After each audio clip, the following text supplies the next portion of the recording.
അമ്പം പണി. എൻ്റെ ദൈവമേ, ജീവൻ കത്തുക. ഇതാണ്ടോ, കാണാനൊന്നുമില്ല. എൻ്റെ കയ്യിലൊരു സാധനം തട്ടിയതാണ്. എൻ്റെ ദൈവമേ, നിങ്ങൾക്കൊക്കെ അങ്ങനെ സംഭവിക്കാറുണ്ടോ? അയ്യോ, ഇത് വല്ലാത്തൊരു സാധനം തന്നെ കേട്ടോ. മുഴുവൻ വേനെടുക്കുക. വല്ലാത്തൊരു സാധനം എന്ന് പറഞ്ഞാൽ വല്ലാത്തൊരു സാധനമാണ് കേട്ടോ.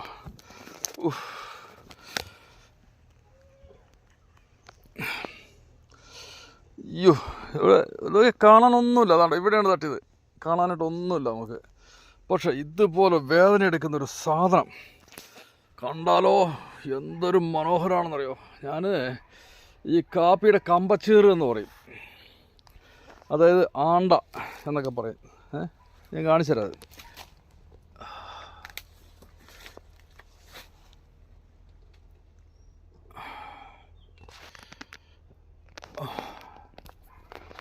കാപ്പിയുടെ കമ്പച്ചീറ് അല്ലെങ്കിൽ ആണ്ട എന്നൊക്കെ പറയും.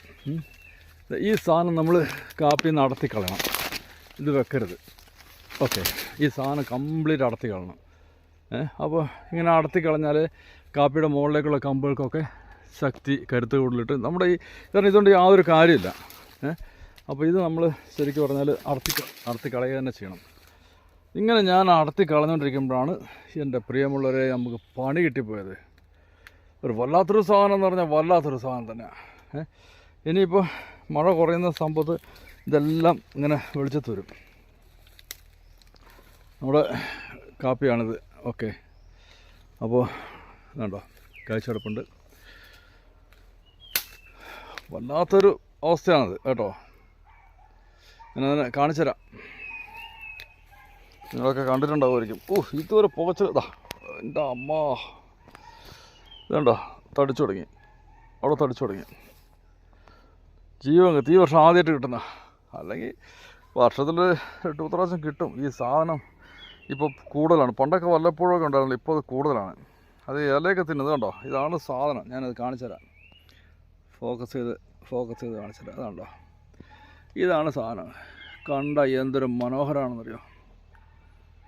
അയ്യോ, ഇതൊന്ന് തട്ടിയാൽ ജീവൻ കത്തും എന്ന് പറഞ്ഞാൽ ജീവൻ കത്തും. അതുപോലത്തെ സാധനമാണ്. ഇതാ ഉണ്ടോ, നിങ്ങളൊക്കെ കണ്ടിട്ടുണ്ടോ അല്ലേ? നിങ്ങളുടെയൊക്കെ പറമ്പിലുണ്ടോ അത്? ഇനി ശരിക്കും പറഞ്ഞാൽ ഞാനൊന്ന് നശിപ്പിക്കാം കേട്ടോ. ഞാനൊന്ന് കൊന്നുകളയാണ്. വേറെ മാർഗമില്ല. അത് കണ്ടോ, ഇതാണ് സാധനം. ഞാനിപ്പോൾ കൊന്നുവനെ. പക്ഷെ ഇതിൻ്റെ ശരിക്കും പറഞ്ഞാൽ പറയുന്നത് ഇതിനുള്ള മരുന്ന് എന്ന് പറയുന്നത്